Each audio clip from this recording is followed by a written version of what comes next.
क्या ही नमस्कार कहें, क्या ही जय हिंद कहें, क्या ही स्वागत करें। मेरे भाई यहां पर कुछ करने का तो मन ही नहीं कर रहा है। आज सुबह से जब काफी सारे वीडियोस हमने बच्चों को देखा जिसमें वो काफी ज्यादा परेशान थे, इस कड़कती धूप में जहां पर पीने के लिए पानी नहीं, वहां पर वो सेंटर पर परेशान थे कि मेरा पेपर कब होगा। कोई रो रहा है, कोई बिलख रहा है, कोई काफी 1000 किलोमीटर की दूरी तय करके आया है, उसके साथ उसके पेरेंट्स है, रहने की व्यवस्था नहीं, खाने की व्यवस्था नहीं, और अपनी परीक्षा के लिए वो तिल मिला रहा है। और ऐसे में एसएससी का कोई जवाब नहीं आ रहा। जी, हम बात कर रहे हैं एसएससी जीडी की एक परीक्षा की जिसने पूरे देश में अभी हड़कंप मचा दिया है, जहां पर लगभग लाखों की संख्या में अभ्यर्थी फॉर्म भरते हैं, एक सपना देखते हैं बहुत प्यारी सी नौकरी का जो उनका हक भी है, लेकिन उनके साथ में उनके हक को कुचल दिया जाता है, उनके सपनों को खत्म कर दिया जाता है। पिछले कुछ समय से एसएससी के अंदर काफी सारी परीक्षाओं में गड़बड़ी आ रही है और इसको लेकर के बार बार टीचर्स हो, बच्चे हो, एस्पिरेंट्स हो, हर कोई आवाज उठा रहा है, लेकिन ना चेयरमैन साहब के कान पे जू रेंग रहा है, ना हमारे डीओपीटी मिनिस्टर साहब के सामने कोई भी बात यहां पर समझ में उनको आ रही है। सब के सब साइलेंट मोड पर बैठ चुके हैं। इसके पहले भी मैंने यहां पर बढ़िया तरीके से पूरा वीडियो बना करके बताया था कि कैसे एसएससी इस नए वेंडर के साथ में, बच्चों के साथ में गलत कर रही है और उसका नुकसान क्या हुआ, उसका मेरे भाई नतीजा क्या हुआ। उन्होंने हमारे ऊपर में 2.5 करोड़ का डिफेमेशन भेज दिया। तुम एक और 2.5 करोड़ का डिफेमेशन भेज दो, हमको कोई फर्क नहीं पड़ता है, क्योंकि अगर आप गलत हैं तो हम 100 बार आपके ऊपर में सवाल करेंगे, क्योंकि हमने बढ़िया तरीके से ये पूरा पूरा सिस्टम बताया था। हमने बताया था कि कैसे यहां पर एसएससी के आने के बाद में, ये नए वेंडर के आने के बाद में, जिसकी खुद की कोई औकात नहीं है पेपर कंडक्ट करवाने की, यहां पर ये क्या करता है, विडिंग जीतता है और जीतने के बाद में यहां पर 4-5 लेयर पर पेपर कंडक्ट करवाता है। ये इसको यहां पर देता है टेंडर, ये इसको देगा, ये इसको देगा, और अंत में ऐसे सेंटर को मिलेगा पेपर कंडक्ट करवाने को जो किसी तबेले के अंदर में होगा, किसी बैंक्वेट हॉल के ऊपर में होगा, जिसका कभी कीबोर्ड काम नहीं करेगा, कभी माउस काम नहीं करेगा।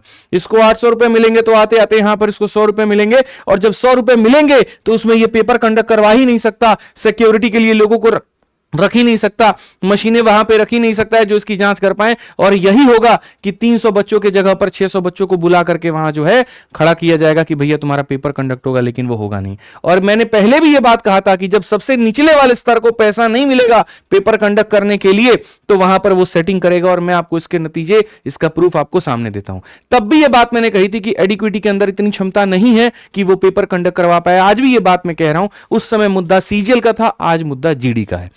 तब भी हमने ये सारी बातें कही थी, और उसके लिए मेरे ऊपर में 2.5 करोड़ का डिफेमेशन जो है वो भेज दिया एडिक्विटी ने कि भैया आपने हमारे बारे में बोला क्यों, लो दोबारा बोल रहे हैं, भेज देना दोबारा से, फर्क नहीं पड़ता है, जो तुमने गलत किया उसके ऊपर मैं बार बार आवाज उठाऊंगा। अब अगर हम बात करें यहां पर, तो देखिए सबसे पहले यहां पर एसएससी जीडी की बात हो रही है। पिछले कुछ समय के अंदर में काफी बच्चों का पेपर हुआ है, अभी यहां पर आने वाले काफी शिफ्ट में बच्चों के पेपर होने हैं। तो सारा ये जो बवाल है ये हुआ क्यों, तो अगर हम यहां देखें तो देखिए होता क्या है।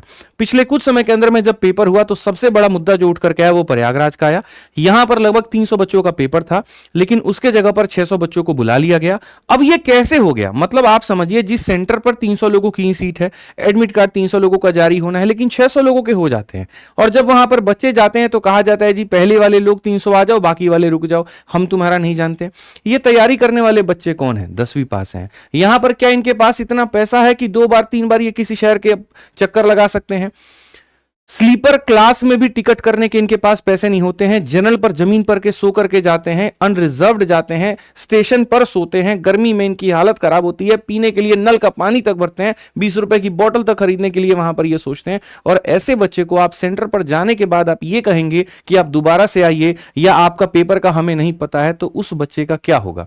और इस पर भी क्लियर कोई जो है स्पष्टीकरण एसएससी के द्वारा नहीं दिया जाता है कि ये होता है तो क्यों होता है। चलिए वहां तक भी किसी एक सेंटर पर हो तो बातें समझ में आ जाए। पूरे भारत में अलग अलग जगहों पर, चाहे वो रांची हो, चाहे वो नोएडा हो, चाहे वो प्रयागराज हो, अलग अलग जगहों पर इस तरह की टेक्निकल दिक्कतें देखने को मिली है, जिसको लेकर के बच्चे काफी ज्यादा सड़क पर उतर चुके हैं।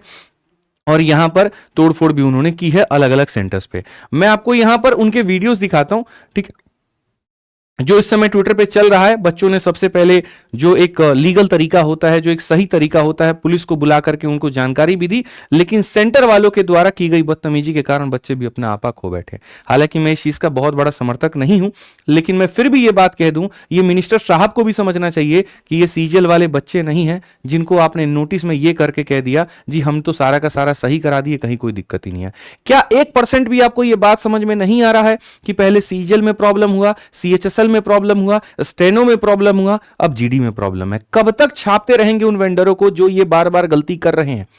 कब तक छापते रहेंगे, मेरा यही सवाल है। और क्यों छापते रहेंगे? आपने तो वोट हमसे लिया ना, आपने वादा हमसे किया ना, ये देश तो आप ही का है, ये बच्चे भी आप ही के हैं, तो क्या इनके उज्जवल भविष्य की जिम्मेदारी आपकी नहीं बनती है? चंद लोगों को छापने के चक्कर में आप यहां पर इतने सारे बच्चों का भविष्य बर्बाद कर रहे हैं। क्या एक बार भी आपको यह बात समझ में आ रहा है? इतने सारे प्रूफ्स, इतनी सारी चीजें, क्या आपको अपनी आंखों से नहीं दिखता है? मैं आपको बता रहा हूं बच्चों, कुछ समय के अंदर में फिर क्या होगा, हमारे यहां पर चेयरमैन साहब एक प्रेस कॉन्फ्रेंस करेंगे, आएंगे, वो ये नहीं बताएंगे कि कितने सेंटरों में गड़बड़ी हुई है, वो ये जरूर बताएंगे कि देखिए हमने सक्सेसफुली यहां पर कितने सेंटर पर पेपर कंडक्ट करवा दिया, जैसे उन्होंने बहुत बड़ी जीत हासिल कर ली हो, जैसे रेगिस्तान के अंदर में उन्होंने बहुत बड़ा जो है कुएं का खोज लिया हो, वहां पर एकदम जो है समंदर निकाल दिया हो। अरे पेपर कंडक्ट कराने की आपकी जिम्मेदारी थी, तो उसको आपने अगर अच्छे से करा लिया तो उसमें सक्सेसफुल काम कौन सा किया आपने? मुझे तो यही समझ में नहीं आता है। बट ऐसे मीडिया इंटरव्यूज, ऐसी बातें पूरी तरीके से स्क्रिप्टेड, पहले क्वेश्चंस भेजे जाएंगे, फिर उसके बाद मुनी सवालों के जाके उत्तर देंगे, बच्चों का जो सवाल है उसके ऊपर में कोई पर वो चर्चा ही नहीं करेंगे, और इस तरह से पूरी तरीके से बच्चे बरगलाते, मतलब बच्चों को बरगलाते रहेंगे। मेरा सवाल है चेयरमैन साहब और डीओपीटी मिनिस्टर साहब से सीधा सीधा है कि कितने बच्चों को आप परेशान करेंगे?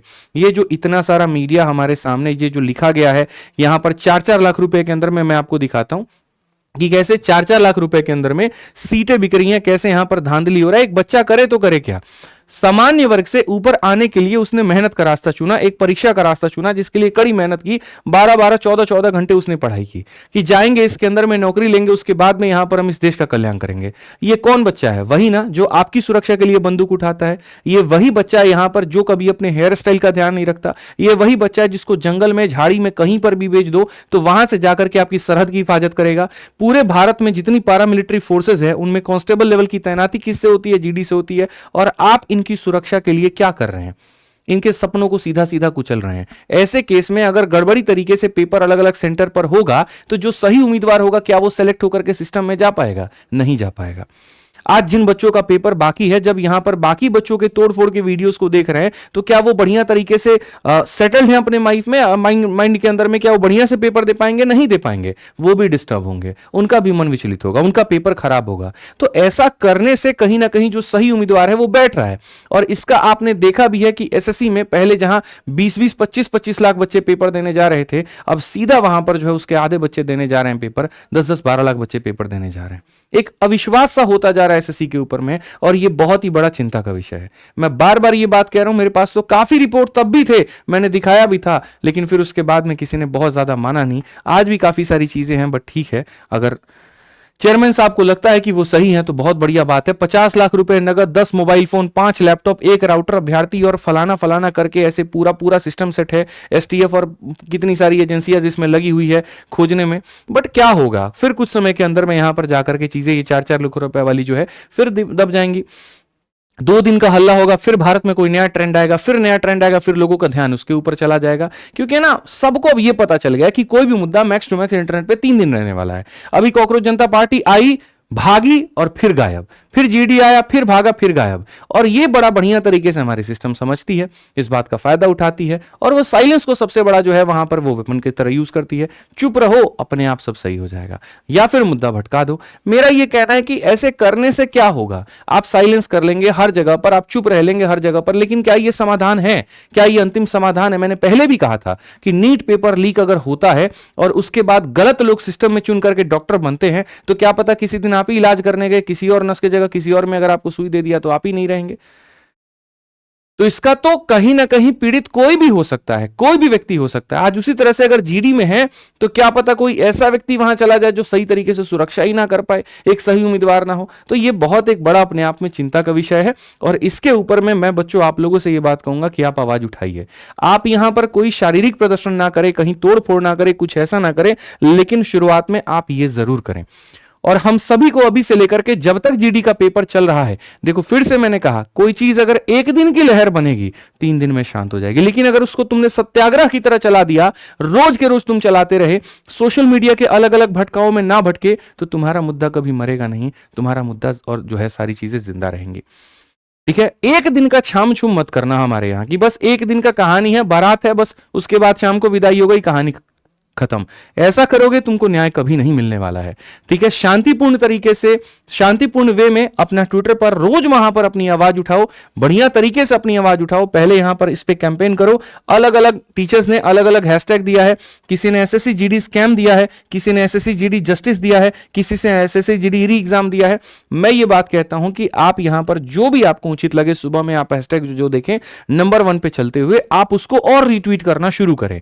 मेरी तरफ से एसएससी जीडी जस्टिस है। ठीक है, आप बाकी सुबह में अगर आपको लगता है ट्विटर के ऊपर में कि यार ये वाला नंबर 1 पे जा रहा है, तो उसी को बार बार रिट्वीट करना, फिर इसको भी वहां पर छोड़ देना। ट्विटर नहीं चलाने आता है, कोई बात नहीं, यूट्यूब पर सर्च करो ट्विटर कैसे चलाते हैं, सर्च करो अकाउंट कैसे बनाते हैं, सर्च करो किसी के ट्वीट को रीट्वीट कैसे करते हैं। तुम्हें अपने तरफ से लिखने की कोई भी आवश्यकता नहीं है मेरे भाई। आप लाखों की संख्या में हो और जब आप लिखना शुरू करोगे तो सिस्टम हिलेगा। आज भारत के ऊपर में जिस तरह से चीजें हो रही हैं, तो इंटरनेशनल मीडिया का प्रेशर भी बन रहा है और मीडिया उससे पूछना चाह रही है। वो तो हमारे मोदी जी चुपके से निकल जाते हैं और उत्तर नहीं दे पाते। नहीं तो वही वाला सवाल था कि सर दुनिया के सबसे स्वतंत्र प्रेस आपसे कुछ सवाल करना चाहती है, आप जवाब नहीं देंगे। भाई सब जवाब नहीं दे पाए। मेरा आपसे यही कहना है कि ऐसे केस में आप अपनी तरफ से पूरी बातें रखें, क्योंकि एक इंटरनेशनल प्लेटफॉर्म है जहां पर हर कोई है और आप अलग अलग डिपार्टमेंट को उसके ऊपर में टैग करें और इस बात की यहां पर कहे कि इसके साथ में न्याय होना चाहिए। ट्विटर कैंपेन शुरू कब से हो रहा है? 27 मई 2026 से। समय हमारा क्या है? तो 11 बजे। रुकेंगे नहीं, लगे रहेंगे 27 को, 28 को, 29 को, 30 को, जब तक एक स्पष्टीकरण बहुत बढ़िया तरीके से एसएससी की तरफ से ना आए। बाकी जिन बच्चों का पेपर है, मैं उनको एक सलाह देना चाहूंगा, भाईचारे वाली बात, पेपर मत छोड़ना, पेपर दे करके आना। बहुत सारे लोगों को उम्मीद था सिलेक्शन पोस्ट में कि दोबारा से पेपर होगा, यकीन मानो दोबारा से कोई पेपर नहीं हुआ और काफी सारे बच्चों का इसमें नुकसान हो गया। तो ये चीज आप मत करना। आपका जो भी जितने बच्चों का पेपर है, आप पेपर बिल्कुल दीजिए। ठीक है, और जिनके साथ में कहीं ना कहीं कोई दिक्कतें आई है, पूछता है भारत एसएससी से यहां पर कि इसके साथ में क्या होगा। बाकी आपकी अपनी कोई भी राय है वो कमेंट बॉक्स में जरूर लिखिए और फिर से डीओपीटी मिनिस्टर साहब से कहेंगे, चेयरमैन साहब से कहेंगे, थोड़ी तो अपनी अंतरात्मा को जगा लीजिए, थोड़े इन मासूम बच्चों को देख लीजिए, इनके आंखों में वो कष्ट, वो पीड़ा को देख लीजिए। शायद हो सकता है कि अपने स्वार्थ से आप बाहर निकल पाएं और यहां पर कुछ सही कर पाएं। जिस चीज की जिम्मेदारी मिली है बस वही निभा लीजिए ना, इससे ज्यादा और क्या कहेंगे। धन्यवाद।